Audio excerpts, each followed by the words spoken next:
Service in St. Louis has issued a severe thunderstorm warning for southeastern Calhoun County in southwestern Illinois, southeastern Jersey County in southwestern Illinois, southwestern Macoupin County in southwestern Illinois, northwestern Madison County in southwestern Illinois, southeastern Lincoln County, northern St. Charles County, until 4:45 p.m. At 4:04 p.m., severe thunderstorms were located along a line from near Jerseyville to over Fountain Inn Lakes, or along a line from near Jerseyville to 6 miles east of Troy, moving southeast at 15 miles per hour. Expected hazards include 60 miles per hour wind gusts and small hail. This is a radar-indicated threat. The following impacts are expected. Expect damage to roofs, siding, and trees.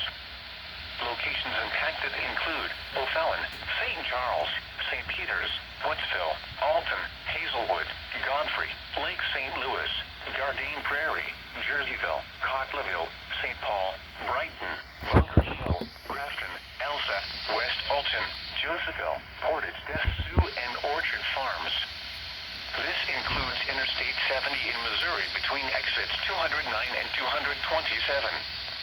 Seek shelter inside a well-built structure and stay away from windows. These storms are capable of producing damaging winds.